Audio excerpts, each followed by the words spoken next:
வணக்கம். திசைகளின் 10 மணி செய்திகள். இந்திரா காந்தியின் கணவர் மலேசியாவில்தான் வசிக்கிறாரா? விரைந்து நடவடிக்கை எடுப்பீர். தனது குழந்தையுடன் தலைமறைவாகிவிட்டதாக கூறப்படும் ஒரு முன்னாள் பாலர் பள்ளி ஆசிரியரான இந்திரா காந்தியின் முன்னாள் கணவர் பத்மநாபன் என்ற ரிட்வான் அப்துல்லா இன்னமும் மலேசியாவில்தான் சுதந்திரமாக நடமாடி வருவதாக கூறப்படும் கூற்று குறித்து போலீசார் விரைந்து நடவடிக்கை எடுக்க வேண்டும் என்று சட்ட சீர்திருத்தங்களுக்கான துணை அமைச்சர் குலசேகரன் கேட்டுக்கொண்டார். தனது முன்னாள் கணவர் பத்மநாபன் இன்னமும் மலேசியாவில்தான் உள்ளார் என்று இந்திரா காந்தி கூறியுள்ள கூற்று எந்த அளவிற்கு உண்மை என்பது குறித்து போலீசார் ஆராய வேண்டும். காரணம், இந்திரா காந்தியின் குழந்தையை தன் வசம் வைத்துள்ள பத்மநாபனை கைது செய்வதற்கு நீதிமன்றம் பிறப்பித்த ஆணை கடந்த 10 ஆண்டு காலமாக கிடப்பில் உள்ளது என்று குலசேகரன் சுட்டிக்காட்டினார். இந்திரா காந்தியின் கணவர் பத்மநாபன் அரசாங்கம் வழங்கியுள்ள 100 ரிங்கிட் சாரா உதவித்தொகை மற்றும் பெட்ரோலுக்கான பூடி 95 அனுகூலங்களை அனுபவித்து வருவதாக அந்த முன்னாள் ஆசிரியை முன்வைத்துள்ள குற்றச்சாட்டு குறித்து போலீசார் விரிவான விசாரணை மேற்கொண்டு அந்த நபரை கைது செய்ய வேண்டும் என்று இந்திரா காந்தியின் முன்னாள் வழக்கறிஞரான குலசேகரன் நாடாளுமன்றத்தில் வலியுறுத்தியுள்ளார். தான் ஸ்ரீ முஹிதீன் யாசின் ஆட்சியில் இந்திய சமூகத்திற்கு துரோகம் இழைக்கப்பட்டுள்ளது என்று ஜுலுத்தோங் எம்பி RSN ராயர் இன்று நாடாளுமன்றத்தில் தெரிவித்தார். நாடாளுமன்றத்தில் எதிர்க்கட்சியினர் தமிழ் பள்ளிகள் சம்பந்தப்பட்ட விவகாரங்களை நிறைய எழுப்புகின்றனர். ஆனால் தமிழ் பள்ளிகளின் மேம்பாடுகள் குறித்து அவர்கள் பேசுவது இல்லை என்று ராயர் குற்றம் சாட்டினார். பாகோ நாடாளுமன்ற உறுப்பினரான முஹிதீன் நாட்டின் பிரதமராக இருந்தபோது குவாந்தான் ஜெராம் தோட்ட தமிழ் பள்ளியின் மேம்பாடு குறித்து ஒருமுறை கூட பேசியதோ அல்லது விவாதித்ததோ இல்லை என்று ராயர் குறிப்பிட்டார். இந்தியர்கள் ஏமாற்றப்பட்டது போதும், இனியும் அவர்களை கிள்ளுக்கீரையாக பயன்படுத்த வேண்டாம் என்று முஹிதீனை ராயர் கேட்டுக்கொண்டார். சரா எனப்படும் சும்பங்கன் அசாஸ் ரஹ்மா ரொக்க உதவி பெறுநர்களில் 98 விழுக்காட்டினர் மைகாட்டை பயன்படுத்தி அத்தியாவசிய பொருட்களை வாங்குவதற்கு இதுவரை 3.66 பில்லியன் ரிங்கீட்டை செலவிட்டுள்ளனர் என்று இரண்டாவது நிதி அமைச்சர் டத்துஸ்ரீ அமீர் ஹம்சா அசீசான் தெரிவித்தார். அதேவேளையில் பர்லீஸ், சபா, கிளாந்தான், திரங்கானு மற்றும் கிடா ஆகிய மாநிலங்களை சேர்ந்தவர்கள் சரா ரொக்கப்பண உதவியை 100 விழுக்காடு முழுமையாக பயன்படுத்தி முடித்துவிட்டனர் என்று அமைச்சர் குறிப்பிட்டார். மலேசிய தேசிய கால்பந்து அணியான அரிமாவ் மலாயாவை பிரதிநிதித்து 7 கலப்பு கால்பந்து வீரர்கள் மற்றும் மலேசிய கால்பந்து சங்கமான FAM செய்து கொண்ட மேல்முறையீட்டை அனைத்துலக கால்பந்து சம்மேளனமான FIFA தள்ளுபடி செய்திருக்கும் நடவடிக்கையானது சட்ட அம்சங்களை அடிப்படையாக கொண்டு அல்ல, மாறாக அது அரசியல் பின்னணி நோக்கத்தை கொண்டது என்று ஜொஹூர் இடைக்கால சுல்தான் துன்கு மக்கோத்தா இஸ்மாயில் தெரிவித்துள்ளார்.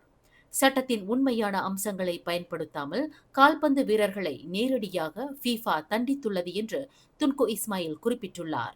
ஆவணங்களை போலியாக்கியது அல்லது போலியான ஆவணங்களை சமர்ப்பிப்பது போன்றவற்றுக்கு FIFAவின் 22வது சட்ட விதியின் மூலம் நடவடிக்கை எடுக்க முடியும்.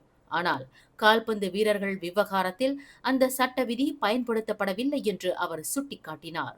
எனினும் பாதிக்கப்பட்ட வீரர்களுக்கு ஆதரவு நல்கும் அதே வேளையில் அவர்களுக்காக கடைசி வரை போராடப் போவதாக இடைக்கால சுல்தான் தெரிவித்துள்ளார். ஜொஹூர் சிகாமாட்டில் நேற்றிரவு ஏற்பட்ட நில அதிர்வை தொடர்ந்து மலேசிய வானிலை ஆய்வுத்துறையான மெட் மலேசியாவின் ஒத்துழைப்புடன் கனிம மற்றும் புவியியல் இலாக்கா அந்நகரில் ஆய்வுப் பணியை தொடங்கியுள்ளது. ஆக கடைசியாக சிகாமாட்டில் ஏற்பட்ட நில அதிர்வின் தன்மையை மதிப்பீடு செய்யவும் தீவிர கண்காணிப்பு நடவடிக்கையை மேற்கொள்ளவும் அதிகாரிகள் களம் இறக்கப்பட்டுள்ளதாக அந்த இலாக்கா இன்று வெளியிட்டுள்ள ஓர் அறிக்கையில் தெரிவித்துள்ளது. நேற்றிரவு 7:55 மணிக்கு சிகாமாட்டில் ஏற்பட்ட நில அதிர்வு ரிக்டர் அளவுகோலில் 2.7 பதிவு செய்யப்பட்டது.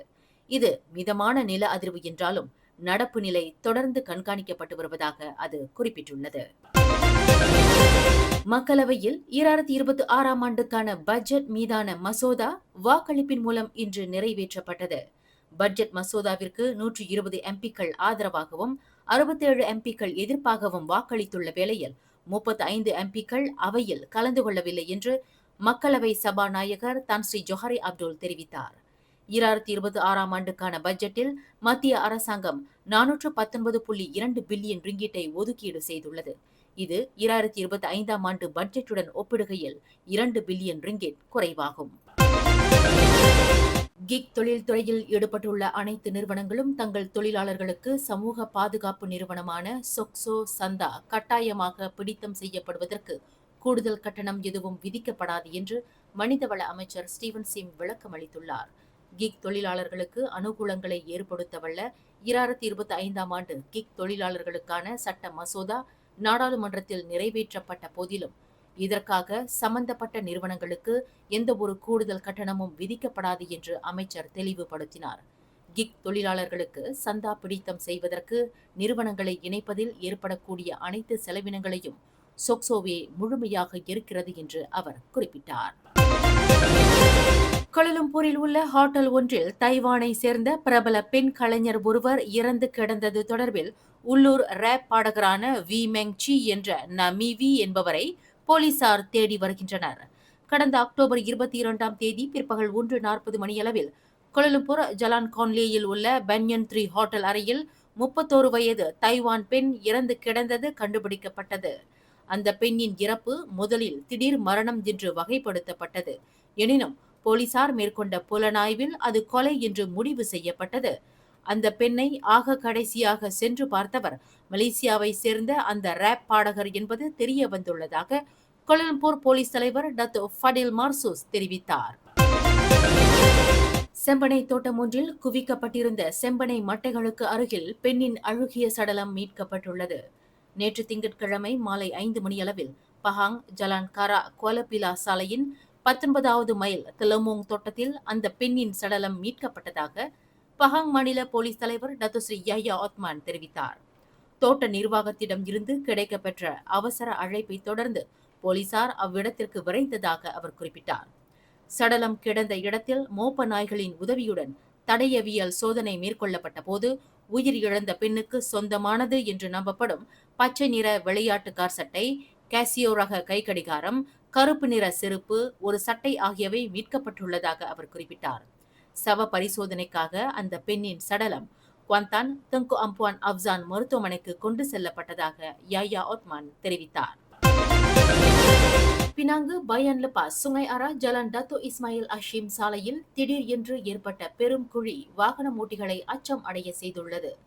நில அமிழ்வு போல் காணப்பட்ட அவ்விடத்தில் பெரும் குழி ஏற்பட்டதை தொடர்ந்து அந்த சாலை தற்காலிகமாக மூடப்பட்டுள்ளது என்று பினாங்கு மாநில போக்குவரத்து மற்றும் இலக்கவியல் ஆட்சிக்குழு உறுப்பினர் ஜைரில் கீர் ஜொஹாரி தெரிவித்தார்.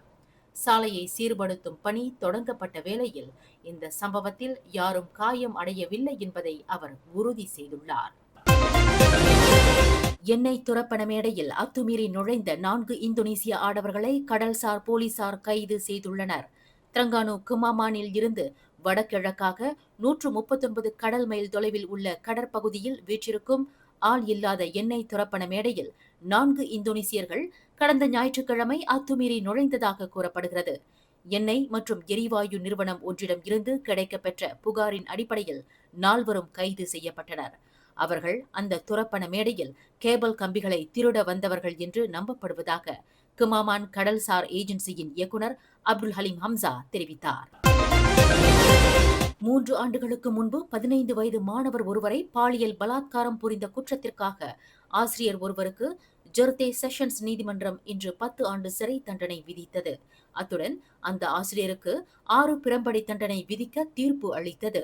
48 வயது அன்வார் யூசுப் என்ற அந்த ஆசிரியருக்கு எதிராக 3 குற்றச்சாட்டுகள் கொண்டு வரப்பட்டன. தனக்கு எதிரான 3 குற்றச்சாட்டுகளிலும் ஏற்புடைய சந்தேகங்களை எழுப்ப எதிர்த்தரப்பு வழக்கறிஞர் தவறிவிட்டார் என்று நீதிபதி அமத் ஃபட்லி மஹமூத் தமது தீர்ப்பில் தெரிவித்தார்.